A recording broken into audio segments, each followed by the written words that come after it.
বাংলাদেশের সেরা একজন সাংবাদিক, ক্রীড়া সাংবাদিক, নাম্বার ওয়ান একজন সাংবাদিক দেব চৌধুরী। সবসময় সত্যকে তুলে ধরার চেষ্টা করে। খেলাধুলা নিয়ে যে আলোচনাটা করে আসলে অসাধারণ। সবসময় সত্যটাকে আসলে তুলে ধরার চেষ্টা করে দেব চৌধুরী। যখন ৭১-এ ছিল, ৭১ টেলিভিশনে ছিল, তখন থেকেই তাকে ফলো করতাম। তার কথাগুলো খুবই ভালো লাগতো, মানে খুবই ভালো লাগতো দেব চৌধুরীর কথাগুলা। তো দেব চৌধুরী অন্য ধর্মের ছিলেন। তো আমি এই নিউজটা দেখার পরে যে শুনলাম যে দেব চৌধুরী মানে মুসলমান হয়েছে, তো এই নিউজটা দেখার পরে আসলে খুব ভালো লাগছে, মানে খুব ভালো লাগছে শুনে। কিন্তু অ্যাকুরেট ছিলাম না আসলে, তার মুখ থেকে না শুনলে, তার ফেসবুক পেজ বা ইউটিউব চ্যানেল থেকে শুনতে পারলে ভালো লাগতো। তো যাই হোক, আজকে তার ভয়েসটা শোনার পরে মানে অ্যাকুরেট হলাম, সত্যই উনি মানে আমাদের মুসলমানের ইতে চলে আসছে।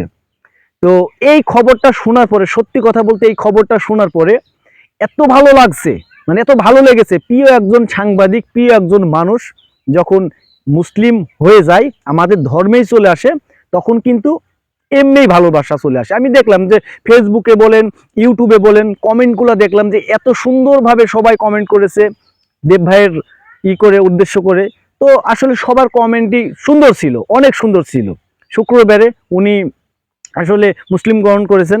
তো এইটা শোনার পরে সত্যিই ভাই অনেক খুশি হয়েছি।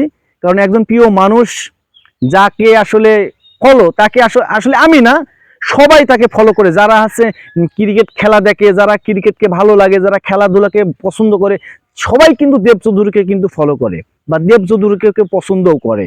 তো যাই হোক, দেব চৌধুরী মুসলিম হয়েছে, এইটা আমাদের জন্য খুবই খুবই মানে একটা খুশির খবর আর কি।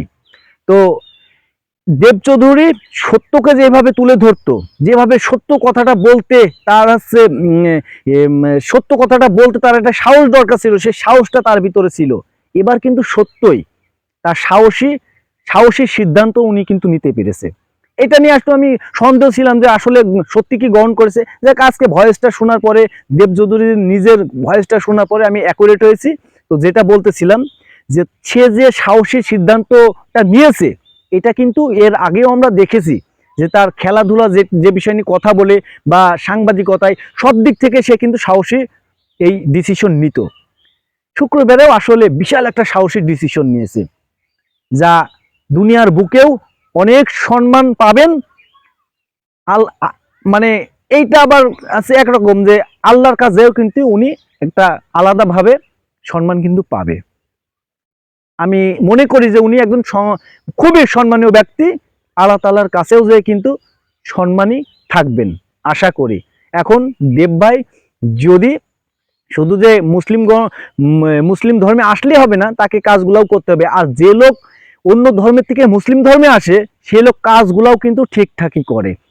আমরা যারা মুসলিম আছি তারা কিন্তু ঠিকভাবে কাজগুলো করতে পারি না, কিন্তু যারা অন্য ধর্মের থেকে আসে তারা কিন্তু অনেক গুরুত্বপূর্ণ মানে ভাবে এই ধর্মটাকে। তো যাই হোক, ভাইয়ের জন্য অবশ্যই শুভকামনা রইল। আর ভাই সবসময় সুস্থ থাকুক, এই কামনাই করি।